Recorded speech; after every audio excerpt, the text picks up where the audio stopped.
歡迎收聽邪惡研究所，我係阿妍。Hello 啊，大家！開始之前呢，想同大家報告一下一個 update。話說呢，新鮮滾熱辣，琴日呢，我參加咗一個 Hong Kong Podcaster 嘅聚會。身為一個 I 人呢，我係超級驚自己會變成 grad din 男啦。然後呢，咁啱加一個又唔得閒同我一齊去啦，咁所以我就孤身作戰。收工嘅時候呢，我個人嘅精神狀態已經好差啦。其實嗰一朝我已經特登化濃咗個妝，等我去到嘅時候唔會嚇親大家啦。咁但係始終返咗9個鐘工呢，咩妝都甩晒，所以我係超級緊張啦。然後要多謝 Hong Kong Podcast Community 嘅邀請，冇諗過會有人咁有心去搞一個咁fun嘅 gathering， 即係通常呢啲都係外國嘅 podcast network 先會有呢啲嘢啦。咁原來香港都有噶，所以搞得超級好啦，辛苦晒。咁其實本身邀請我嘅時候呢，嘉一話唔得閒，我都 struggle 咗好耐，究竟去唔去好呢？我驚個印象唔係咁好啦，我又唔係好識講嘢咁樣啦，然後又擔心可能會出樣啊，然後擔心好多嘢啦。咁但係 so far 個體驗係非常之好，大家都好 talk 得啦，然後真心見識咗好多嘢，學咗好多嘢咁，亦都好多謝同我分享經驗嘅前輩們咁。可惜係時間可能唔係話好多啦，仲有好多我好欣賞嘅 creator 都仲未有機會認識下咁。anyway， 期待下一次。同埋最令我激動嘅嘢就係我可以同有台殺人摸摸茶嘅阿珍，同埋飯後 check 嘅 Lily 同阿叻認識下。我覺得成件事係超級神奇，因為我知大家聽咗咁耐佢哋啦，大家聽眾們一定好想見下真人，而因為我都係，就係因為呢樣嘢，所以我一定要去睇下。然後我就覺得見到面呢，真係超級神奇啦，我就好似一個粉絲咁樣啦。咁希望大家多多支持 True Crime Podcast。我知道雖然有聽我嘅，大家應該都已經聽開佢哋噶啦。咁 anyway， 如果你係未聽開嘅話呢，歡迎大家多多支持我哋3個台啦，或者其他任何好嘅作品，亦都期待之後會有機會合作啦。就係咁樣講咗咁多嘢，終於可以正式開始今日呢一個 episode 啦。先同大家講個 fun fact。1997年第一個 social media platform 6degree 面世，開始咗俾用戶經 internet upload 自己嘅 profile 可以認識新朋友。所以如果聽眾你哋係1997年前出世嘅話，恭喜你，你係成熟過 social media 嘅。2004年 Facebook 面世，2006年 Twitter 出世。呢兩個 social media platform 呢，可以話係完全佔據2000年初嘅網絡世界。我仲記得細個嘅時候呢，阿媽有幫我開 Facebook，可以玩開心農場同埋 Pet Society。呢段時間，用戶第一次可以向全世界發佈自己嘅日常生活，可以了解一個素未謀面嘅人，亦都可以開展你嘅網絡社交。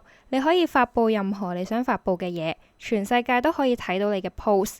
當年同依家最大嘅分別係，網絡世界當年呢，可以話係零 regulation， 冇任何嘅限制，冇任何嘅法律規定你唔可以做啲乜，咁所以呢，就會有好多灰色地帶。咁當然依家呢，都係有好多灰色地帶嘅，但係起碼因為呢一個世代嘅大家認識多咗 cyber security 啦，知道咩係 IP address， 知道其實匿名係唔係真係匿名啦。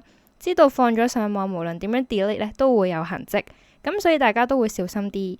咁所以我哋就一齊嚟睇下，究竟喺冇乜 regulation 嘅2011年，網絡世界發生咗咩事呢？2000年初嘅網絡世界，完全呢就係當年年輕人嘅後花園。因為啱啱開始發展，所以大部分嘅 social media 用戶呢都係後生仔女。呢一班後生呢，就可以好似完全體驗冇網管嘅世界一樣，冇任何嘅家長大人會 judge， 亦都冇老師或者長輩會入侵佢哋嘅自由。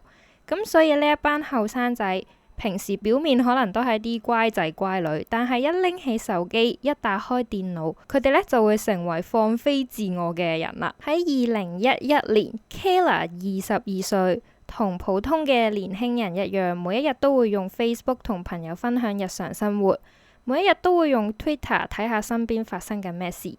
Facebook 入邊呢係放滿晒佢滿滿嘅回憶，同邊個玩，食啲咩，做啲咩，佢係 single 定係 available， 所有嘢呢都係公開俾朋友知道嘅。直到有一日，Kayla 返到公司，發現全部人都用異樣嘅目光望住佢，佢本身都不以為意。直到佢嘅朋友打電話同佢講：你有冇上過一個叫做 Is Anyone Up 嘅 website？Kayla 就話冇喎，咩嚟㗎？咁個朋友就叫佢：你上去睇下啦，你俾人 po 咗上網啊。Kayla 呢就懷住小心翼翼嘅心態打開 Is Anyone Up， 一 click 入去就發現自己竟然被開咗一個 page 入邊呢有 Kayla 嘅 Facebook screenshot 入邊包括佢本人嘅全名啦、幾張生活照、工作地點等等。反正如果佢有放上 profile 嘅資料呢，都喺嗰一個 page 度出現。最得人驚嘅就係，當你慢慢碌落去，有一張 Kayla 嘅自拍照，再有一張 Kayla 嘅裸照。咁 Kayla 就心諗 shit， 張相入面呢係可以 comment 嘅，下面呢已經累積咗唔少 comment 評論緊 Kayla 嘅身材外表等等。有人話佢係蕩婦，有人話想入屋強姦佢，反正要幾衰有幾衰，完全呢就係要羞辱啦、威脅同恐嚇 Kayla 好驚，超級崩潰。重點係佢100% sure 自己呢係冇將張相 send 俾任何人，佢完全唔知點解張相會流出，但係佢覺得話俾人聽又有邊個會信佢呢？邊有人會解釋到自己明明冇 send 過出去，但竟然會出現喺網絡上面？所以究竟係邊個人要針對 Kayla 做啲咁惡毒嘅行為呢？ Kayla 當然就冇咁鎮定啦，佢只係得22歲，所以佢第一時間就揾阿媽 Charlotte。佢將成件事同 Charlotte 解釋一次。有一日佢自己本人呢就欣賞緊自己嘅身材，於是開始自拍下，隨手自拍咗幾張，就開始為自己影咗幾張裸照。但佢重申只係 for 自己，只係 for fun，佢冇將任何一張相放上去 media， 更加冇將任何一張相 send 俾任何人。佢從來冇打算俾任何人睇到呢啲相，所以更加冇打算公開。Kayla 鼓起勇氣咁同 Charlotte 講呢件事，當然佢本人係非常之羞恥，但係憤怒同無助係大於羞恥，所以佢只可以揾阿媽幫手。而 Charlotte 呢亦都俾咗個好正確嘅反應 Kayla。阿媽雖然內心好驚，但係呢，佢係超級冷靜咁指出，當務之急係要向發布張相嘅人要求 delete 咗啲相。佢都冇責怪個女，冇質問點解要咁無聊影呢啲相，點解咁蠢，佢係冇咁做嘅。佢完全相信自己個女呢係100% 嘅受害者。兩母女打開 Is Anyone Up 呢個 website 研究下。作為一個阿媽，佢一打開就見到自己個女啲裸照，絕對係不堪入目。而坐喺隔離嘅 Kayla 呢就更加尷尬。佢哋發現呢個網站呢，就同一啲好原始版嘅 Dark Web 差唔多。Kayla 呢係當日嘅 Top 2，上邊唔只有自己個女嘅相，仲有好多唔同女仔嘅裸照，都有少部分嘅男性，同一啲比較獵奇嘅相。每張相隔離呢，都有一啲相中人嘅個人資料，包括工作地點、電話號碼等等。Is Anyone Up 呢個網站係何方神聖呢？網站呢係主打報復式色情 revenge porn 做賣點。簡單嚟講呢，就係發佈一啲冇被 inform、冇得到 consent 嘅人嘅一啲不雅照。用法好簡單，使用者呢可以 upload 任何人嘅相，提供對方嘅姓名、電話或者任何資料，版主呢就會幫你加一個 Facebook profile 嘅 screenshot。提交申請嘅人呢係唔需要俾任何自己嘅個人資料，完全係匿名。咁你 click apply 呢就可以申請。你嘅申請通常都會喺2日內 approve， 而對方嘅相呢就會公諸於世啦。網站係鼓勵前男友報復前女友，前女友報復前男友，正室報復小三，下屬報復上司。反正只要你有對方嘅私密照片，你就可以 upload 上去啦。啲相同個人資料呢，好快就會放到上網俾全世界查閱。每一張相下面都可以留言，任何言論都係可以嘅，大部分都係婊子、肥婆、蕩婦，一啲侮辱性勁高嘅 terms。呢個網站最令人 obsess 嘅係，咁平時啲 pom 呢入面嘅主角一般都係自願出鏡，一係就打咗格仔，一係就得個身，反正你對佢係邊一個呢係冇乜興趣。但呢度嘅人呢，大部分都係非自願，你仲可以知道佢真人係邊個。咁呢個特性呢，係激起咗網民嘅好奇心、背德感、刺激感，就好似你平時唔會 care pom 入邊嘅嗰個人嘅主角係邊個，但如果嗰個係你認識嘅人，而你知道呢，佢係唔想俾人發現嘅話，你就會好想周圍同人講。咁 Is Anyone Up 呢？上面嘅不雅照，18歲到80歲，30kg 到130kg，殘疾人士、無意識人士，反正乜人都有。阿媽啦、人妻、老師，總有一個啱大家嘅心水。咁呢啲咁有違道德、咁黑暗嘅嘢，你以為幕後搞手呢一定係好低調啦？咁你就錯啦。Is Anyone Up 嘅版主呢係一啲都唔低調。佢公開露面，參與直播同大眾互動，上好多小眾嘅平台、網媒、podcast。佢本人呢亦都搞好多 commercial party 去瘋狂宣傳自己嘅網站。呢啲 party 呢全部都唔係一啲正經嘅 party 啦，全部都係一啲淫亂嘅派對。版主會鼓勵大家入嚟報復社會，而佢自己本人呢都會評論佢網站入邊嘅嗰啲女仔，製造一啲輿論，帶下風向，bully 下相入面嘅女仔。佢喺佢嘅網絡世界呢係非常之出名，好多後生嘅人會仰慕佢。佢自己就話：所有人都想成為我，瞓喺你隔離嘅老婆女朋友全部都想同我做。咁聽落去好似令人好反感啦。咁但係你又錯啦。當年呢係有一大批嘅追隨者，一大批嘅網民呢係當佢偶像咁拜嘅。咁呢個自大嘅版主係邊個呢？佢就係叫 Hunter Moore。今日要介紹呢個堪稱全網最乞人憎嘅男人 Hunter Moore。當年只有21歲嘅佢，決心要成為一個壞男孩。一段電台訪問就問佢點解要建立 Is Anyone Up 呢？有兩個原因嘅。一呢係佢曾經被一個女仔傷咗心，佢話佢好愛佢，但係佢傷害咗佢，所以呢就要報仇，要令到佢感受後悔嘅滋味。第二就係呢 Hunter Moore 當時追緊一個人哋嘅女朋友，所以想將佢啲相 show 俾朋友睇。Hunter Moore 喺網絡世界一直經營一個 asshole 嘅人設，佢有吸毒啦、懟草啦，同唔同嘅女仔一夜情。公開羞辱一啲佢唔中意、想取笑嘅人。反正呢，如果你係一個正常人嘅話呢，你係絕對唔會 appreciate 佢嘅行為啦。但係呢，有可能會有好多心智未成熟嘅或者白卡會好佩服佢，覺得佢好有型咁。Hunter Moore 咁高調呢，當然就未驚過啦。Charlotte 喺 Is Anyone Up 入面睇到，如果你想 delete 啲相呢，你係可以聯絡 Hunter Moore 本人嘅。Kayla 嘅相被發布2日之後，Kayla 本人呢仍然會不停回想，究竟自己做錯啲咩呢？點解好地地只係俾自己留念嘅相，明明就只係自己嘅私隱，點解會公諸於世呢？佢不停諗，不停諗。最終佢終於醒起，影相當日呢係有啲意外嘅。Kayla 嘅手機冇 memory， 但係呢又唔想鏟咗佢啲相，所以佢最快嘅方法呢就係 send email 俾自己。所以 Kayla 呢就用自己嘅 email send email， 再 attach 啲相俾自己。咁佢好確定呢，除咗自己嘅 email 之外呢，佢係冇 send 過俾任何人嘅。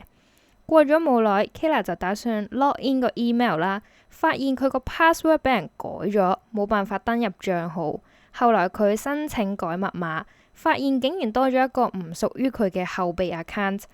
雖然呢件事係好大件事，但當年嘅 security 可能唔太普及，加上網絡又冇咩異常，所以 Kayla 改完個密碼就當冇事發生，冇再理呢一件事啦。Charlotte 唯一諗到嘅可能性就係有黑客 hack 入 Kayla 嘅 email， 拎咗啲相，再 upload 上 Is Anyone Up。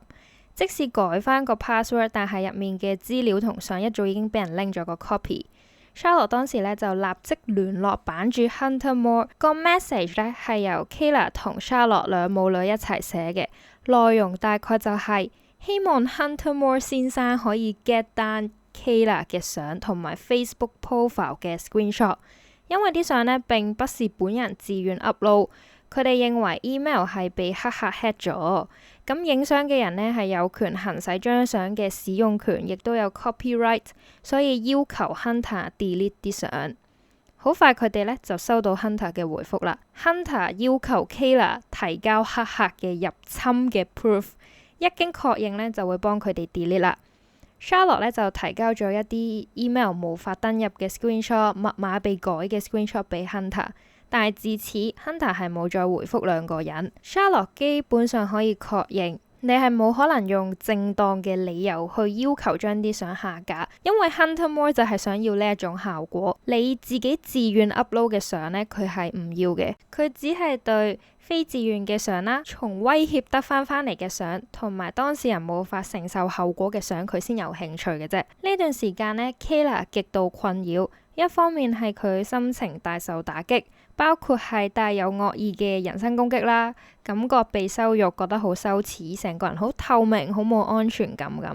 基本上 comment 嘅人呢都係 blame the victim， 99% 嘅人都覺得你唔影咪冇事咯，就係因為你貪玩唔理後果，所以先會發生。所有嘅受害人都唔抵可憐，因為係佢哋自作自受。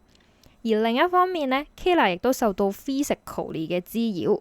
由於 Facebook 個 profile 呢係有佢嘅電話號碼，所以佢呢兩日係不停收到陌生男子嘅交友 request， 大量都係包含不尊重女性嘅言論。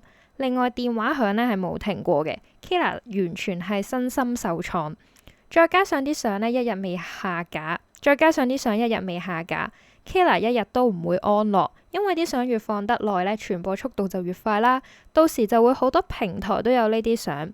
雖然影響就已經造成，但係要減低個影響呢，就係要盡快令啲相消失。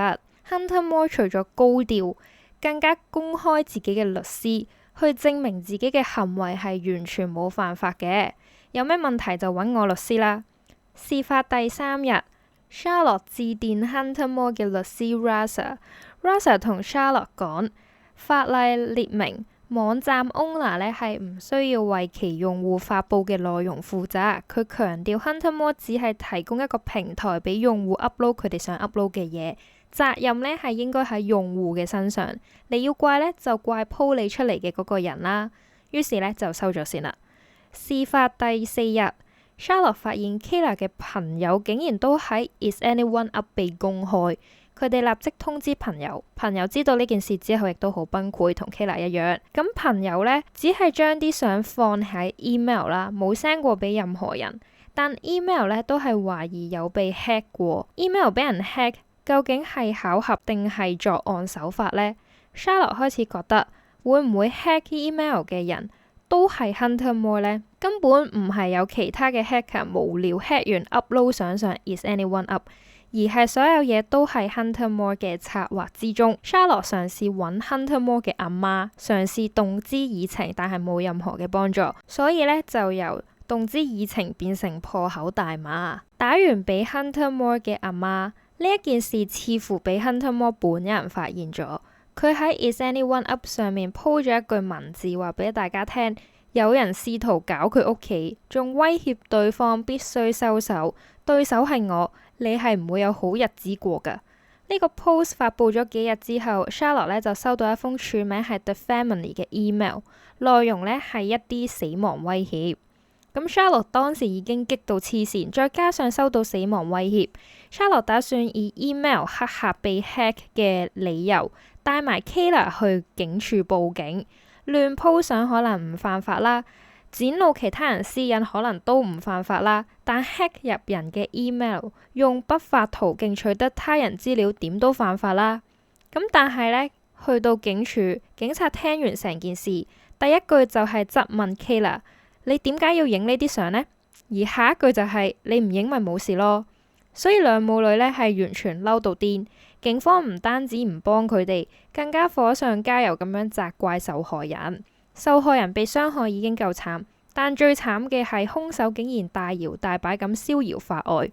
Hunter Moore 當年呢單靠 Is Anyone Up， 每個月淨賺$13,000，網頁不重複瀏覽數達35萬一日，一張相幫佢賺勁多錢，所以佢有啲會咁容易 delete 啲相呢？更何況佢有一班忠實粉絲，忠實粉絲就係署名 The Family 嘅一啲黐線佬，因為有咗佢哋，Hunter Moore 更加揚言自己嘅目標係成為白人 Diddy 世界之王。咁 The Family 係咩料呢？ The Family 係一班 Hunter Moore 嘅超級白卡粉絲，叫佢哋做信徒都唔過分。佢哋會稱 Hunter Moore 為父親同埋神，十分之聽從 Hunter Moore 嘅指示，基本上呢係唔會有任何嘅思考能力，致力為佢製作一啲新嘅影片內容，滿足 Hunter Moore 本人同埋其他用戶嘅惡趣味。例如 Hunter Moore 會開一個 post 叫 The Family 嘅人拍片打自己，直到佢話停為止。然後呢班人呢就會開直播拍呢啲片俾 Hunter Moore 做 reaction。The Family 係非常之努力想獲得 Hunter Moore 嘅賞識 ，which is 佢嘅 attention。然後就會拍一啲你絕對唔會喺依家呢個年代好輕易睇到嘅一啲 content。例如 The Family 會拍一啲好似 Two Girls One Cup 嘅嗰種片啦，會玩屎玩尿啦，用 pat pat 放炮仗，用屎刷牙呢啲去 seek Hunter Moore 嘅 attention。目的呢係想透過 Hunter Moore 令自己嘅 view 數上升，想紅呢就要夠出位，咁所以 The Family 呢係乜都夠膽做，甚至願意為 Hunter Moore 去殺人嘅。Charlotte 因為覺得生命受到威脅，所以佢係 pass 過咗州警署，直接向 FBI 報案。咁但係當然喺冇任何事發生之前呢， FBI 係冇嘢可以做到嘅。咁輕輕介紹一下 Kayla 屋企。阿媽 Charlotte 同 Kayla 嘅親生老豆離婚之後就改嫁咗 Charles， 呢個繼父對 Kayla 同埋對 Charlotte 都非常之好。事發第一日 Kayla 係唔願意將呢件事同 Charles 講，所以嗰幾日個氣氛都好古怪。但係 Charles 發現個女呢成日都匿起房悶悶不樂，老婆又好似唔知喺度忙啲乜咁。因為事態開始變得嚴重，收到死亡威脅， Charlotte 就說服 Kayla 將成件事同 Charles 講。咁同 Charles 講有咩用呢？其實係超級有用嘅，因為佢係一個律師，佢絕對可以免費幫 Kayla 去對抗 Hunter Moore。不過當兩母女同 Charles 交代晒成件事之後，Charles 嘅反應呢係完全同佢哋 expect 嘅一模一樣，就係冇咩反應。Charles 採取嘅態度係你唔俾 attention 佢，佢自然就唔會有 attention 啦。所以最好嘅方法就係咩都唔好理。過一段時間根本就冇人會記得發生過咩事，你要做嘅就係忘記，然後 move on。咁好明顯，律師繼父呢係完全做唔到律師嘅樣子。Kayla 聽完之後，當時超級大反應，佢就喺度嗌好後悔同 Charles 講，然後就衝返入房啦。Charlotte 望下個老公，又望下個女，佢知道要幫佢個女就只有靠自己。Charlotte 又係一個咩人呢？佢除咗係一個非常愛自己個女嘅阿媽，佢以前仲係一個好出名嘅追星族。Charlotte 曾經因為追星太勁上電視受訪。佢後生嘅時候，當年嘅互聯網未咁發達啦，唔好話聯絡一個明星，連聯絡一個朋友都有少少困難。佢就已經瘋狂可以同唔同嘅名人明星合照，堪稱最強嘅追星族。追星具備嘅技能包括就係抽絲剝繭咁尋找線索，同神通廣大嘅人物。Charlotte 嘅偵探能力呢，絕對不輸真正嘅偵探。所以呢個時候開始 Charlotte 就不眠不休咁樣尋找線索，透過 Facebook 嘅 screenshot 去聯絡其他嘅受害者。佢一共聯絡咗40位受害人，了解對方嘅相究竟係咩原因流出。佢整咗一份超詳細嘅 PDF， 有齊流出嘅原因啦、造成嘅影響等等。佢發現有80% 嘅女仔都係從來冇公開 send 過自己嘅相俾任何人。佢更加發現部分嘅女仔都不約而同地 email 呢係有被 hack 入嘅情況。佢承認要收集呢啲 data。聽受害人嘅故事呢，係令到佢成個人嘅情緒都好差嘅。Charlotte 根據 Is Anyone Up 嘅資料，打電話俾一個幼稚園老師。呢個老師呢，喺 Charlotte 打嚟之前係完全唔知道自己嘅相被公開。有一日佢返學，校長突然同佢講話：你聽日唔好返工啦。佢唔知自己點解俾人炒咗啦，然後佢又失業啦，又冇錢，又唔知可以點算，所以對方呢係喊住咁請求 Charlotte 幫佢。而另一個女仔係叫做 Kara 嘅護士，佢本來呢一直都好 enjoy 自己嘅生活，亦都好滿意佢嘅現況。直到有一日瞓醒，佢發現手機有幾百條 message 揾佢喎。佢一睇就發現原來係自己嘅不雅照出現喺 Is Anyone Up。下面嘅 comment 呢，全部都係抨擊佢嘅身材外表。佢嗰一刻覺得呢個世界全部人都 blame 佢影呢啲相，但係佢根本就冇 send 過俾任何人。佢本人嘗試請求 Hunter Moore delete 啲相，但對方係完全冇理佢。喺呢件事發生之後，Kara 開始暴飲暴食，自暴自棄。有一日佢去睇醫生，醫生俾咗2樽受管制嘅藥物俾 Kara。Kara 返到屋企開咗支酒，啪咗第一樽藥。食完1樽之後，佢就決定食埋另一樽。Kara 唔知自己昏迷咗幾多日，更加唔知點解會去咗醫院。佢醒返之後呢，就收到 Charlotte 嘅電話。Charlotte 應承 Kara 一定會有方法，希望你唔好放棄。Kara 聽完之後呢，就好似終於揾到一個人係企喺佢嗰邊。佢一直都覺得全世界都好似嗰啲 comment 嘅人咁，只會責怪受害者。但係依家佢終於揾到一個支持佢行落去嘅人。另一個女仔係21歲嘅 Damiel， 佢係嚟自 Arkansas。By the way， 全部嘅受害人都係嚟自唔同嘅州份，完全係唔受地域嘅限制。Damiel 係一個好中意次文化嘅女仔，有少少 wild， 有少少 punk。當時佢同男朋友有啲冷靜期，所以佢就嘗試用性感嘅相去重燃愛火，可惜最後都係分手。咁佢就搬返屋企住。過咗一段時間呢，佢就發現自己上咗 Is Anyone Up。下面嘅 comment 全部都係話佢 stupid girl、蕩婦等等嘅字眼。咁 Damiel 立即去質問前男友點解要咁做啦，但係前男友係發誓佢冇 upload 過啲相上去。咁所以佢啲相呢，究竟係點樣出現嘅呢？後尾追查翻發現，原來前男友係認識一個叫做 Hunter Moore 嘅男人嘅。以下嘅受害人呢，並唔係 Charlotte 揾嘅1/40嚟嘅，係 Netflix 受訪嘅其他受害者，同其他女仔唔同。以下嘅2位受害人呢，係有少少特別嘅。首先係地下樂隊成員 Brian， 佢係少數嘅男性受害人之一。起初呢，佢承認佢都幾 enjoy Is Anyone Up 呢個網站。作為食花生嘅用戶，佢周不時都會入去睇下啲女咁。有時啲女幾靚啦，佢又會去 follow 下佢哋個 Facebook 咁。佢認為最大嘅趣味就係你知道佢係邊個，唔似平時嘅 pom 你根本就唔 care 入面個角色，因為佢只係一個演員。但係 Is Anyone Up 入面係一班活生生有感情有生活嘅人，係真人嘅私生活。咁所以呢個係佢認為最有趣嘅地方。有一日夾完 band， 大家一班人去飲酒， Brian 就去個尿 break 之後就出事啦。佢手機入面呢係有幾張用嚟 flirt 女嘅不雅照，一個半醉嘅朋友幫佢 submit 咗張相上 Is Anyone Up。 Brian 就知道呢已經冇得翻轉頭。第二日佢嘅所有個人資料呢都全部放晒出嚟，好快亦都俾 comment 啲人笑到面都黃。佢先發現冇錯，你食下花生係好過癮嘅。但如果受害人係自己就唔同講法啦。佢對地下樂隊多咗好多 followers 啦，但係全部都唔係想聽音樂又或者中意佢哋。大部分人呢都係恥笑啦、八卦嘅心態，令到 Brian 覺得好難受。下一個女仔係 Is Anyone Up 嘅名人，算係 Is Anyone Up 嘅流量 top 1，而係俾 Hunter Moore 利用到盡嘅。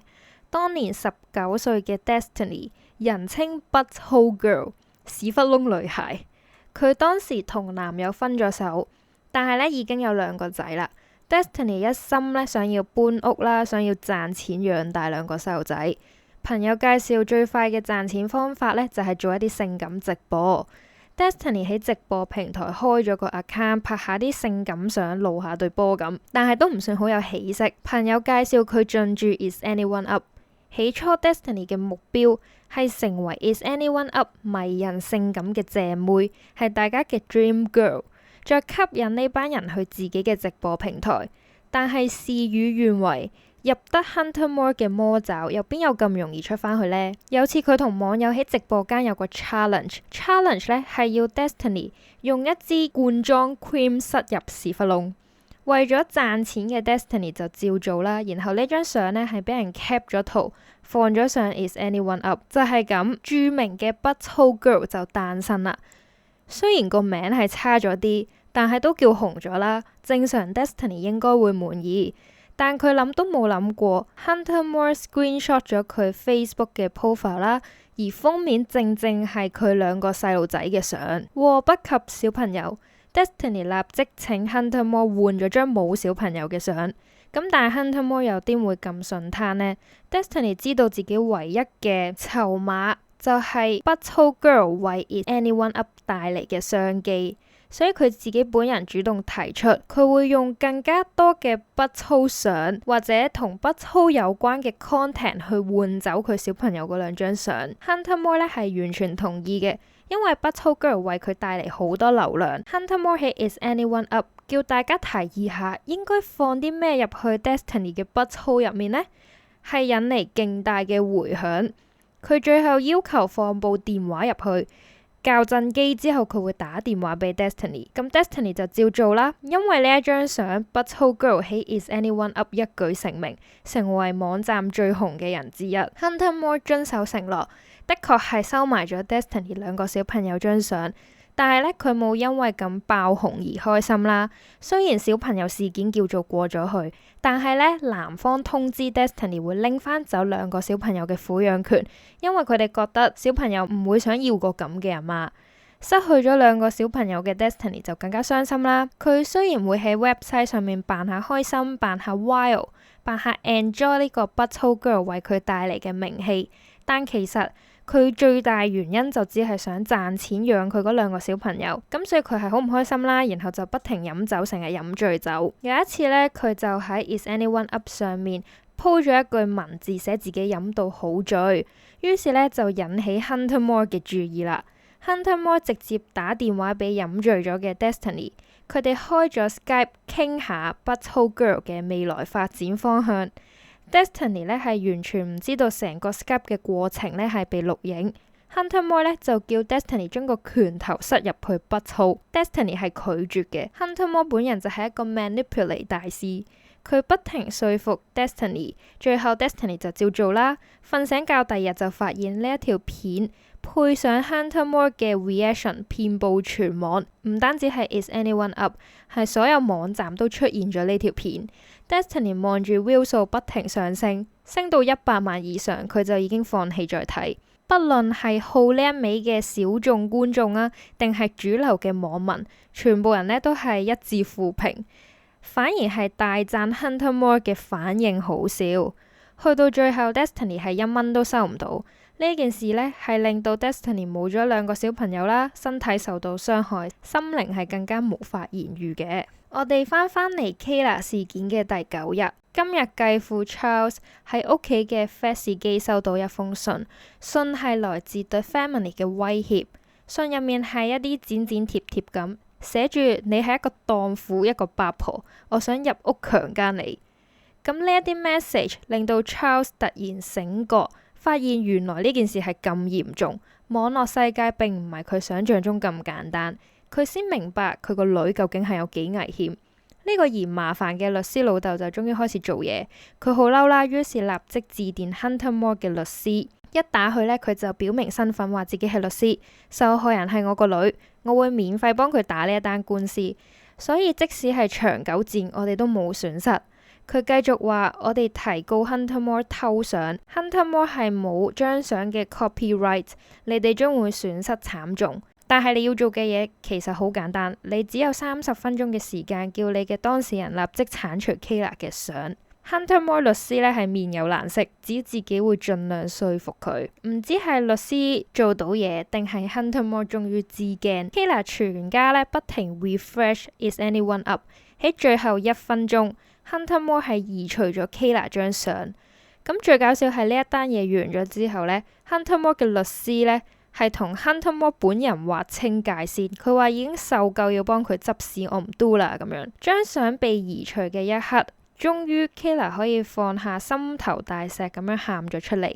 終於呢件事叫做告一段落，Kayla 嘅生活呢亦都終於可以重回正軌。雖然呢係已經造成咗一啲傷害，但係呢都叫做及時止損。Kayla 同 Charles 呢都想放低呢一件事，休息一下，唔好再理其他嘢啦。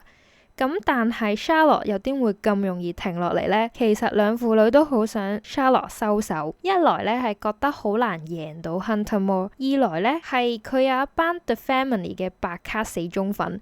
呢一班人實在太危險啦。三來佢哋覺得人哋都讓咗一步啦，多一事不如少一事啦。但係 Charlotte 呢心意已決，佢聽咗咁多受害人嘅故事，佢知道呢班女仔係仲需要佢嘅支持，佢唔可以因為自己個女已經冇事就退出遊戲，佢需要幫佢哋。佢亦都唔希望再有人因為呢一個 Is Anyone Up 受到傷害。咁因為全家都好驚 Hunter Moore 會報仇。所以 Charlotte 甚至係搬離屋企，開展佢漫長但係 urgent 嘅調查。佢嘅目標呢係要 shut down 個 website。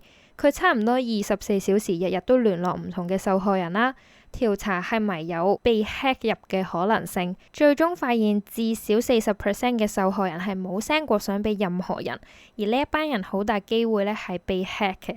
佢整咗一份好詳細嘅 report， 不停聯絡報紙、記者、雜誌，希望有人可以做呢個專題，但係冇一個記者想接，所以 Charlotte 呢就決定利用 Internet， 佢寫咗自己嘅一個 website， 打算發佈佢揾到嘅所有資料。基於安全考慮啦，佢特登去咗 Las Vegas 嘅網吧去發佈佢呢一個 website。佢當時好激動，亦都好緊張，手指 click 一下，個 website 就發佈咗啦。過咗幾秒 ，Charlotte 完全接受唔到，佢啱啱整嘅呢個網站，短短只係發佈咗唔夠1分鐘，就俾人 hack 咗入去。個網站彈咗一個來自 The Family 嘅死亡威脅頁面。當時 Charlotte 係完全崩潰。佢幾乎可以肯定 Hunter Moore 係絕對有做同 hacking 有關嘅嘢，好似做所有嘢都徒勞無功咁啦。Charlotte 一下子呢就進入咗樽頸位，報又報過警啦，警察唔理，記者又唔理，自己整嘅 website 俾人 block 咗。當時又冇東張西望，咁可以做啲咩呢？佢繼續揾，發現一個記者曾經追訪過 Hunter Moore。Camille 係 Village Voice 嘅記者。Village Voice 當年係一啲非主流嘅媒體，佢係揾咗 Hunter Moore 做一個專題，邀請 Hunter Moore 嘅時候，對方呢係二話不說，立即應承。對 Hunter Moore 嚟講，任何嘅曝光機會都係好嘅宣傳。Camille 受邀去到 Hunter Moore 嘅 birthday party。Camille 形容個場面簡直係黐線。Party 大部分呢都係追隨 Hunter Moore 嘅女仔，都有部分嘅男性嚟朝聖嘅。男男女女呢都各出奇招去吸引 Hunter Moore 嘅注意，係一個大型嘅雜交覓食現場。Party 完咗呢，就有 after party。Hunter Moore 同13至14個人坐上禮賓車繼續狂歡。Camille 好記得當時 Hunter Moore 係說服緊一個女仔同佢 have sex， 然後兩個人呢，當時仲係坐住喺 Camille 嘅大髀上面。Camille 形容 Hunter Moore 呢係有啲上帝情意結，佢覺得自己可以控制所有人，所有人都會聽佢話。呢一份專訪一出街 ，Hunter Moore 呢立即由小眾網紅變成當地名人。Charlotte 發現 Camille 之後就打算聯絡佢，佢直覺覺得 Camille 會想報導受害人嘅角度。Charlotte 亦都毫不吝嗇咁樣俾晒自己揾到嘅所有資料佢。Camille 知道呢個阿媽竟然可以好似專業記者咁暗中調查40個人，啲資料仲整理得相當之好，佢係非常之佩服佢。Camille 睇完資料之後覺得佢都有責任要將真相報導出嚟，於是就接受咗 Charlotte 嘅請求。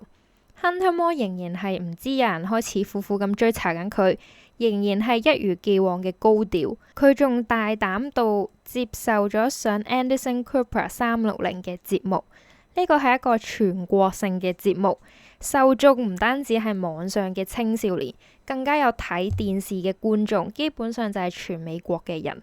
Hunter Moore 仍然相信所有嘅曝光都係好嘅宣傳，佢係想增加佢嘅知名度。不過我會話宣傳效果係強差人意。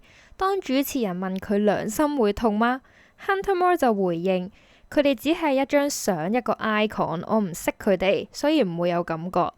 現場呢係請咗2位受害嘅女性，其中一個女仔呢就立即話：我唔覺得我係一個 icon 咯。主持人就再問：咁你對住2位有冇任何內疚又或者悔意呢？ Hunter Moore 仍然係笑笑口咁講：你要怪嘅係怪 upload 你啲相上去嘅人，你要怪嘅係你自己點解要影呢啲相，所有嘢都唔關我事，所以點會內疚呢？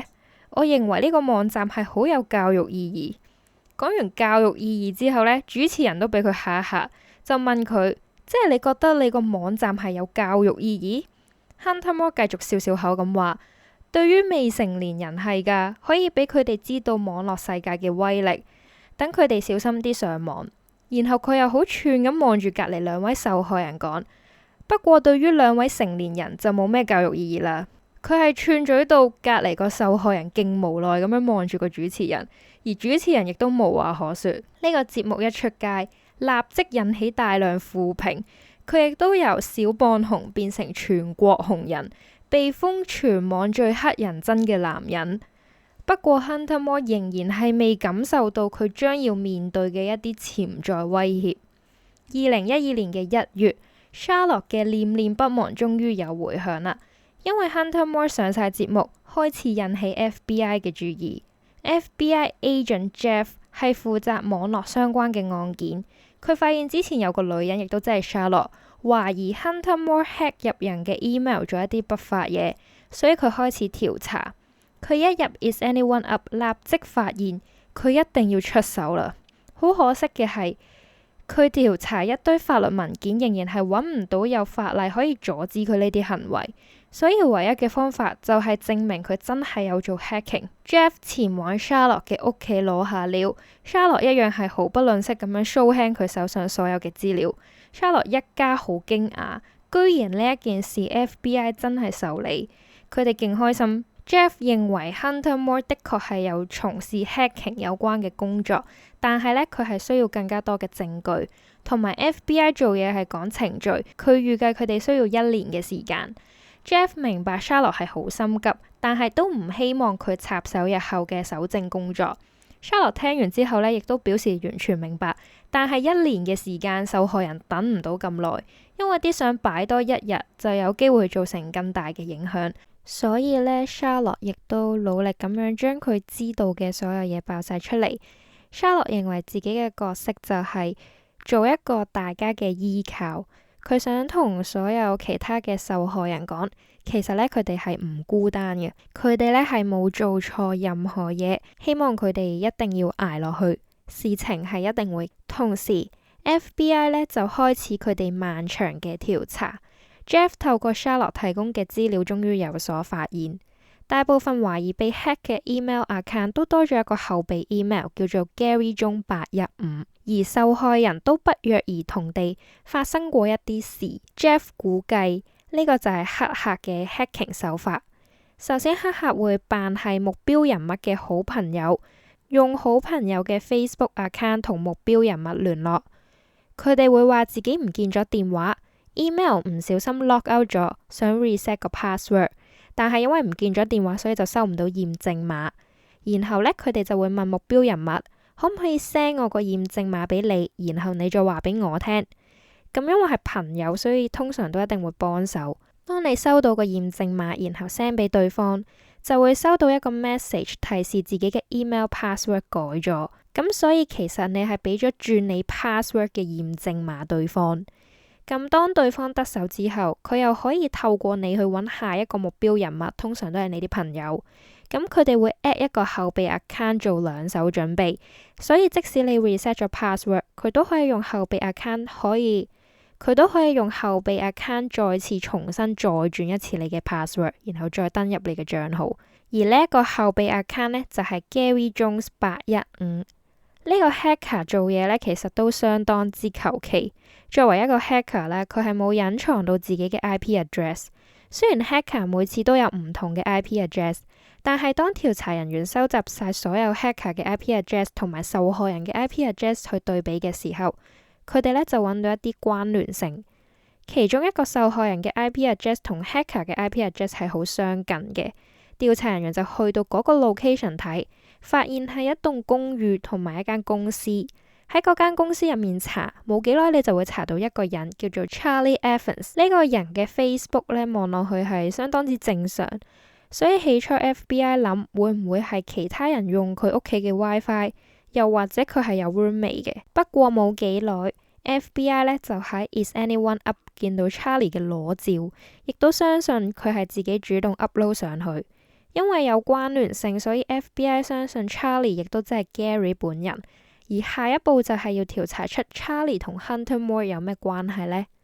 警察調查之際，我哋講下 Hunter Moore 自掘墳墓嘅故事，講得係全網最乞人憎嘅男人，敵人就當然唔止 Charlotte 一個啦，佢仲得罪咗另一個人 James， 18歲加入海軍，離開海軍之後呢，就係主要打擊 cyberbullying。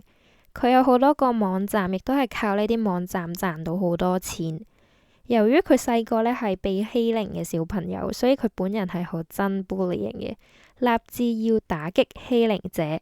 有一日佢收到 Hunter Moore 嘅 message， 係問 James 有冇興趣喺 Is Anyone Up 賣廣告。當時 James 呢係從來都冇聽過 Is Anyone Up， 於是就上網睇下啦。睇完之後佢成個人都好唔舒服，佢係下定決心一定要將呢個 website shut down。James 呢暗地裏調查 Hunter Moore，知道 Hunter Moore 最在乎嘅就係名同埋利，而咁啱得咁巧呢， James 自認可以滿足佢錢嘅需求，於是佢就準備釣魚啦。James 呢出大錢喺 Is Anyone Up 賣廣告，佢話佢自己諗都冇諗過，居然會投資落色情網站，成為 Is Anyone Up 嘅廣告商。佢更加可以研究同調查呢個網站嘅運作，漸漸地James 呢對網站了如指掌，佢知道每一個用戶嘅 IP address， 知道每一日嘅訪客數量。佢 keep 住努力研究，終於呢就俾佢揾到一啲痛腳啦。由於 Hunter Moore 呢係上咗 Anderson Cooper 嘅嗰個全國性節目，佢就由小眾社群接觸到大眾網絡，招攬咗更加多變態同黐線佬去投稿佢嘅網站。投稿嘅內容呢係包括人獸交啦、殺害動物、兒童色情同埋未成年嘅內容。James 呢自己係有一個驗證年齡嘅團隊，嗰啲網絡未成年嘅 content， 佢哋會根據 IP address 逐一驗證，而佢哋呢亦都真係發現當中係有大量未成年嘅色情內容。James 同 Hunter Moore 講：你哋係點樣驗證年齡呢？ Hunter Moore 呢就話佢係親自驗證嘅。James 就指出，我哋發現你聲稱嘅已成年都係未成年嘅，你咁樣遲早都會坐監。另一邊廂，記者 Camille 同 Hunter Moore 講，有人向 FBI 舉報咗你，你好快就會被調查。受到兩面夾擊嘅 Hunter Moore 今次似乎係有被嚇親嘅，佢喺 Twitter po 咗一句：要通報 FBI 嘅人立即死亡。咁當然佢嗰一刻呢係仲未知道係 Charlotte 搞佢嘅。見到心態開始慢慢崩潰嘅 Hunter Moore，James 呢就出手啦。佢 offer Hunter Moore， 我有方法令你全身而退，就係你賣咗個網站俾我。佢嘅開價呢係少於12,000美金。咁 Hunter Moore 呢係唔想賣佢個網站啦，但同時又嚇到賴屎。喺一日之後，佢同意出售 Is Anyone Up。James 呢亦都開多咗一個條件，就係要佢寫封公開信向所有嘅受害人道歉，然後呢，佢就會將 Is Anyone Up 導向一個反 bully 嘅 website。一夜之間 Is Anyone Up 消失咗，換咗做 anti-bully website。Hunter Moore 嘅行為呢係令到 The Family 甚至大批支持者覺得可惜，比較激動嘅粉絲呢覺得佢係叛徒，俾錢收買。而有人就覺得佢攞完錢攞完流量就走咗。Hunter Moore 上電台訪問，指自己冇心傷害其他人，佢已經改過自新啦。網站嘅停運呢係令到 Charlotte 大為震驚，佢當然好開心，佢亦都收到好多受害人嘅電話致謝，件事好似可以告一段落。但係 Charlotte 本人呢係唔太相信呢個人係會改過自新，佢仍然係會 follow 住 Hunter Moore 嘅一舉一動。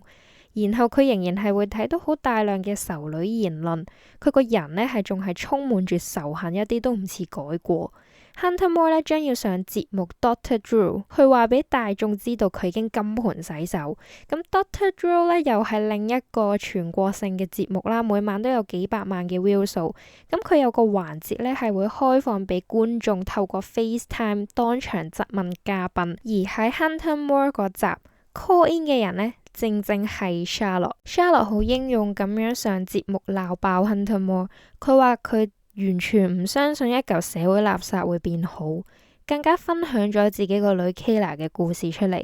但呢個舉動呢，係得到 Kayla 同埋 Charles 嘅強烈反對，原因係 Hunter Moore 呢，終於會知道究竟係邊個一直調查佢，邊個通報報串俾 FBI， 佢哋全家都會好危險。網絡上 Hunter Moore 嘅粉絲亦都會瘋狂追擊 Charlotte。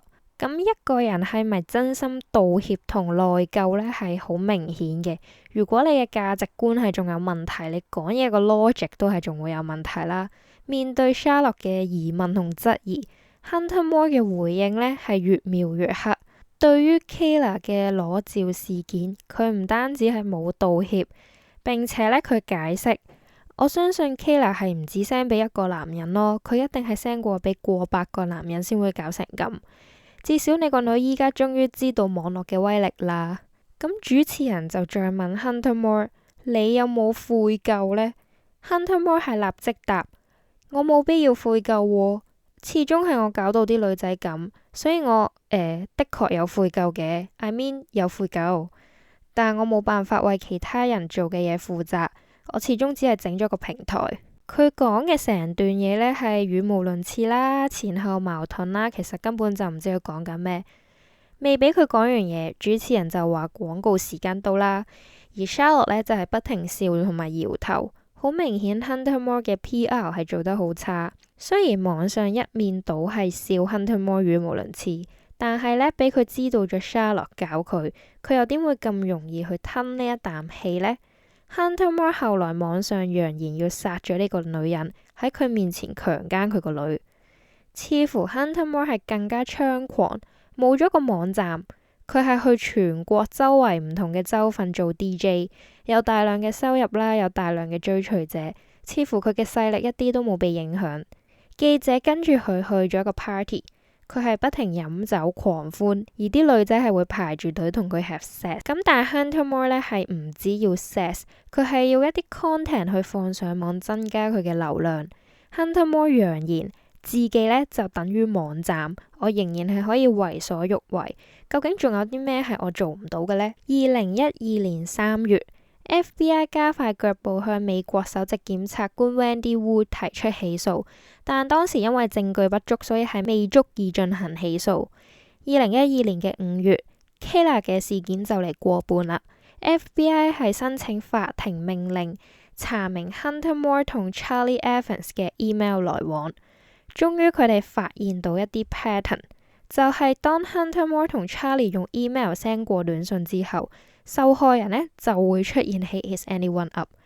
終於呢，佢哋係有足夠嘅證據去證明兩個人係有往來，而 Hunter Moore 係有參與 hacking 嘅行為。2012年5月15號，FBI 前往 Hunter Moore 嘅屋企進行調查，沒收佢嘅所有電子器材。Hunter Moore 有承認佢認識 Charlie， 但係否認有參與 hacking。Hunter Moore 嘅態度非常之好啦，佢望落好驚，但係完全配合調查。咁但由於只係初步嘅調查，作用呢其實就只係嚇一嚇佢，所以佢好快呢就放返出嚟。當時 Hunter Moore 嘅阿媽係好驚咁樣打電話俾 Hunter Moore 嘅女友 Kira。冇錯啊，大家咁嘅人都有女朋友，我真係問晒好，究竟咩人會上 Hunter Moore 呢個人做男朋友呢？咁但係我哋唔好 blame 沉船妹。Kira 呢當年係受朋友邀請去咗 Hunter Moore 嘅 party。佢同其他嘅妹妹唔同啦，佢只係去 party 而唔係打算要咩增加流量啊、seek attention 咁嘅。但係 Kira 一見到 Hunter Moore 就對佢一見鍾情，而最神奇嘅就係 Hunter Moore 亦都對佢一見鍾情，咁所以兩個人就一拍即合啦。Kira 指自己唔覺得男朋友係好過分嘅，佢潛意識入邊係唔認同佢嘅行為啦，但係佢又覺得既然冇造成實際嘅傷害，所以就放任佢嘅男朋友。佢知道 Hunter Moore 最想要嘅就係錢同埋 attention， 佢覺得佢本身係一個善良嘅人。發生咗咁多事， Kira 嘅取態呢都係多一事不如少一事，咁但係一方面係內心堅守佢嘅原則，堅守佢嘅價值觀，而另一方面係麻木嘅愛呢，係令到佢越嚟越大壓力啦，越嚟越痛苦。好快呢，佢就捱唔到落去啦。同時另一方面 Charlotte 上網呢係見到 Hunter Moore 話要買新嘅設備喎，咁佢就估到 FBI 已經出手，佢立即聯絡 Camille 就知道呢係佢 showtime 嘅時候啦。佢發佈咗一篇文章，指 Hunter Moore 有進行黑客嘅行為，仲提供咗一啲證據。Hunter Moore 嘗試用死亡威脅去威脅 Camille， 但係 Camille 指冇人可以阻止佢發表事實，冇嘢可以嚇到佢。復仇者聯盟要行動，冇咗邊一個都唔可以。不過 Hunter Moore 出返嚟之後呢，佢係更加走火入魔加變本加厲。佢又揚言要發表一個新嘅網站，叫做 HunterMoreTV.com。今次嘅重大更新係被發佈嘅人呢會附上地址同埋一啲行車路線、地圖等等，方便大家親身去尋找當事人。佢鋪咗一句就係：大家知唔知如果 Is Anyone Up 上面嘅任何一個人自殺，我會賺到幾多錢呢？新網站絕對會發生命案。Hunter Moore 嘅呢個行為呢，係令佢挽回本身粉絲嘅心，全部人呢都為佢嘅新計劃而歡呼。咁但係受害人就好似來回地獄又折返人間咁，再一次會被公佈佢哋嘅不雅照。Hunter Moore 上電台宣傳佢嘅 update， 仲叫大家小心啲。FBI 嘅 Jeff 表示 Hunter Moore 的確係好過分，一而再再而三咁樣挑戰底線。但係好可惜嘅係，佢哋喺網站呢個行為上面呢，係冇任何法律可以控制。佢哋唯一可以做嘅就只係專心調查黑客嘅事件。嬲到爆炸嘅 Charlotte 再次出手，今次仍然係遭到屋企人嘅強烈反對。佢打算用自己嘅名義公開 Hunter Moore 嘅地址，咁但其實就等於叫粉絲去攻擊佢哋。咁但係 Charlotte 當然唔會聽啦。佢打算以其人之道還治其人之身，佢上網公佈咗 Hunter Moore 嘅地址，叫大家去公審佢。咁但係今次帶嚟嘅後果呢，係令到 Charlotte 覺得恐懼嘅。雖然佢係冇後悔自己做過嘅嘢啦，但係瘋狂粉絲會瘋狂咁樣追擊 Charlotte 一家，不停用言語侮辱啦，同埋死亡威脅。成日都會有人打電話去恐嚇 Charlotte 一家，揚言要殺咗佢哋，又或者強姦佢哋。再加上因為 Charlotte 嘅地址係有被公佈，咁所以係有好多黐線佬經常嚟騷擾佢哋。佢哋亦都喺屋企加多咗幾個鎖，床下底亦都放咗武器去保護自己。事到如今，沉船妹 Kira 呢係冇辦法唔正視 Hunter Moore 嘅行為。Hunter Moore 同網民會經常討論要點樣謀殺 Charlotte， 而 Kira 呢係好驚佢真係會做啲咁嘅事。同時呢，佢內心仍然係唔願意承認呢啲行為係錯嘅。不過改變佢嘅一次係 Kira 近排會經常收到 Facebook message， 除咗一樣有大量嘅死亡威脅，呢啲死亡威脅通常都係來自受害人嘅男朋友或者受害人嘅老公。咁但係仲有啲呢係令佢冇辦法無視嘅，就係有一個女仔不停求 Kira 幫下佢放過佢。佢話佢自己嘅心理壓力唔知可以承受幾耐，而同一個 message 呢，佢係 send 咗俾 Kira 5次。Kira 收完呢一堆 message 之後，心態就係完全崩潰，佢完全原諒唔到自己，佢覺得自己好錯在就係沉得太深。佢亦都好後悔冇及時企出嚟，所以最後 Kira 呢係買咗單程機票離開咗。受害人同時仲有 Anti-Bully website 嘅 owner James 嘅屋企人呢，同樣係受到死亡威脅同埋誹謗。James 呢因為童年陰影已經經常受過 bully 嘅影響啦，所以佢發誓一定要用合法嘅方法令 Hunter Moore 冇得再翻身。James 咧係認識一個好勁嘅朋友，佢聯絡呢個朋友去幫佢。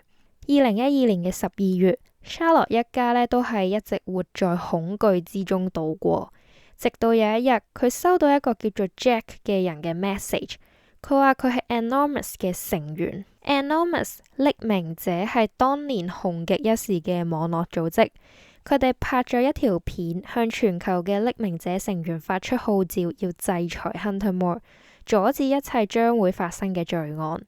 咁 Anonymous 呢一 team 人呢，係一啲好勁嘅網絡組織，佢哋有試過阻止性販賣事件啦，癱瘓成個 PayPal 網絡啦，關閉埃及政府網站，而依家佢哋嘅目標呢，就係 Hunter Moore。Anonymous 第二日呢，就 shut down 咗 Hunter Moore 嘅 server，delete 晒佢入面所有資料同埋備份，甚至 delete 咗佢嘅 social security number， 亦都即係等於佢冇一張身份證，冇得出國。佢將 Hunter Moore 戶口嘅錢捐晒去慈善機構，寄咗100個性玩具去佢屋企，甚至係宣告佢已經死亡。雖然呢啲呢全部都係犯法嘢啦，但係 James 同 Charlotte 表示非常之爽，而啲網民呢都係好乞人憎嘅。上一秒仲食住花生話支持 Hunter Moore， 下一秒就話 Hunter Moore 惹錯人啦。不過Hunter Moore 呢仲上 podcast 就話佢自己驚都未驚過，夠膽就嚟隻抽啦，仲話 Anonymous 根本就係一班妒忌我嘅小屁孩。但不得不說呢，最後 Is Anyone Up 2即係更新版本呢係冇上線嘅，而同時 FBI 亦都終於有新嘅進展啦。佢哋發現2011年10月嘅一封 email 係證明到 Hunter Moore 同 Charlie Evans 係有勾當嘅。Charlie 當時咧係 hack 入咗 Hunter Moore 嘅 email， 但係 Hunter Moore 發現之後咧係冇嬲啦，反而係要求 Charlie 幫佢工作，1星期會俾$200佢去 hack 入其他人嘅 email。完事之後呢 Charlie 會 send 相俾 Hunter Moore， 而 Hunter Moore 通常喺1至2日後就會俾錢啦，而佢亦都會要求 Charlie 繼續幫佢。咁俾完錢之後，啲相好快就會出現喺 Is Anyone Up。而比較有趣嘅係呢 Charlie 有向 Hunter Moore 提及 hacking 係犯法嘅喎，而 Hunter Moore 就表示 doesn't care。咁就喺獲得證據之後 ，FBI 終於可以去拉人啦。2014年1月24號，Kayla 事件發生2年之後，終於 Hunter Moore 俾人拉咗。Hunter Moore 係一拖再拖都唔想上庭，佢最後呢係直接承認2項罪名，包括未經授權取用受保護電腦系統之資料，同埋重度身份盜竊罪。個人覺得比較可惜嘅係呢，喺2015年12月2號。Hunter Moore 嘅刑期係被判30個月嘅刑期，而 Charlie Evans 係被判25個月嘅。Hunter Moore 被永遠禁止使用 social media， 而上庭當日呢，就只有 Kayla 代表所有嘅受害人提供受害者 statement。雖然呢，佢本人係唔願意再見到 Hunter Moore， 但係佢承認佢喺 Charlotte 身上獲得勇氣出庭指證。最癲嘅係白卡 The Family 呢，仍然係非常之支持 Hunter Moore， 希望佢再做一啲出格嘅事情。不過呢，自從 Hunter Moore 慢慢咁消失喺網絡世界， The Family 亦都隨時間而解散啦。咁 Hunter Moore 事件呢，的確係解決咗啦，但係網絡欺凌啊、一啲非法色情影像啊，或者 revenge porn， 至今呢，其實都唔叫被解決過啦。喺性呢件事上面呢，我哋係好中意 blame the victims 啊。好明顯喺今次呢件事件上面，即使受害人已經講明唔係自己發佈啲相出去，冇 send 過俾任何人，但係大家嘅第一反應，唔好話大家啦，即係如果我當時係未聽過呢單 case， 我自己第一反應都係你唔影咪冇事咯，你點解要影啊咁樣。咁但係諗深一層啦，錯嘅的確唔係個受害人啦，影唔影相係佢嘅自由。既然佢冇發佈到出去，即係代表張相係唔應該出現喺網絡世界。咁所以唔係話影唔影相呢件事有冇錯，而係張相出現而唔係佢哋想出現喺網絡世界呢一件事本身就係一個 crime。咁所以出咗呢啲事，點解全世界都會去責怪個受害者，唔願意去幫個受害者呢？呢一堆事呢，到現今呢個社會已經過咗10幾年，仍然係好明顯發生中啦。咁所以其實點解會有咁嘅想法呢？我聽 podcast 有一個解釋啦，就係佢哋覺得，我都覺得嘅，就係呢個社會係教導年輕人或者年輕嘅男性呢去 blame the victim 啦，然後去教導佢哋性本身就係一件羞恥或者值得羞辱嘅事，教佢哋點樣去憎恨女性。性係羞恥嘅教育，女性係值得用嚟仇恨、用嚟發洩嘅教育。之前有一集呢，我哋講過 incel group 啦，即係一班自認為比較食物鏈低層嘅男性，佢哋自己都有個 category 啦，即係 A range 嘅男性啊， B range 嘅男性，女仔有分 A range 去到最低 range，因為唔同嘅名啦，大家可以聽翻 Elliot Rodger 嗰一集嘅。咁有解釋到呢點解會有 incel 嘅出現啦。首先就係呢一啲嘅年輕男仔啦，佢哋可能受到女性嘅傷害，受到一啲情傷。咁但係男性嘅支援，I mean emotional 支援呢，係好少啦。即係男仔唔應該喊，男仔唔應該唔開心。咁所以佢哋係就算受傷都唔可以有情緒，唔可以脆弱，唔可以喊，唔可以揾幫助。咁所以佢哋某程度上一受到情傷或者有啲少少嘅傷害，其實佢哋係屈住，然後就會好唔開心啦，亦都唔可以講出嚟。咁於是有網絡世界，佢哋就開始上網圍爐啦，有少少似一啲好細個 group 嘅邪教，佢哋會幫助呢啲年輕嘅男士，話俾佢哋聽一啲答案。係咩答案呢？例如佢哋會有情緒上嘅支援啦，會話俾你聽，我哋係一樣㗎，我哋都係社會中嘅 loser，我哋都係被女性傷害。咁當你 build up 咗呢啲情緒嘅支援，build up 咗呢啲 intellect 呢啲 connection 之後，咁第二步佢哋就會開始話俾你聽，你哋可以做啲咩令到呢一件事可以改善。做嘅嗰堆嘢呢，就係同羞辱女性啊、仇恨女性啊、仇女呢一堆嘢有關啦。咁所以令到嗰一批人呢係特別仇女嘅。嗰個 podcast 就覺得 Hunter Moore 就係呢一類型嘅人。咁所以想講嘅就係，我聽完呢一集呢，心態上都會有些少改變啦。就係盡量不要 blame the victim 啦。可能一開始會覺得真係你唔影咪冇事咯，你唔 po 咪冇事咯，點解咁傻或者咁蠢呢？咁但係我諗下又真係錯嘅，真係唔係 victims 咯。咁所以係咯，希望呢個社會可以多啲正能量啦，唔係話一定要女權主義嘅，即係過分地女權都好過分啦。咁同埋我覺得啱啱所講嘅解釋都唔係女權主義，佢都有向男性嘅方向度諗，就係男性係冇得表達自己嘅脆弱，先會發生一啲仇女嘅事件。冇錯，咁其實呢個 topic 仲可以好深入咁講啦。咁呢個只係相當淺嘅淺談，咁大家可以聽下咁樣啦。冇錯，咁今集呢就去到呢度啦。如果大家覺得太沉重，想聽啲開心啲嘅嘢，依家就係我哋嘅廣告時間。Klook 大家一定有聽過啦，我自己就會用 Klook 買日本嘅 JR Pass， 又或者買電話卡。因為我本人呢唔用 eSIM 啊，然後又係一個超懶嘅人，我通常都會上網喺 Klook 度訂咗張電話卡，然後一落機去個 counter 遞部電話俾佢，佢就會幫你搞掂晒所有嘢。你仲可以確保嗰張電話卡一定係用到，咩都唔使煩。咁如果各位聽緊我哋 podcast 嘅朋友想去旅行，但唔知點開始 plan， 依家就唔使煩啦。Klook 絕對係你嘅旅行好幫手，無論係訂機票、book 酒店，定係預訂當地嘅 one day tour，Klook 全部都會幫你搞掂晒，仲有好多獨家嘅優惠等你哋去拎。如果想知道多啲嘅話，就快啲去我哋嘅 description box， click 入條 link，睇下 Klook 有咩啱你心水。重要嘅嘢要講多幾次，記住一定要 click 入我哋 description box 條 link 啊，撳到入去就係你下一站旅程嘅開始。除咗要 click 入我哋條 link，如果你喺 description box 睇到，我哋仲送一個優惠碼俾大家。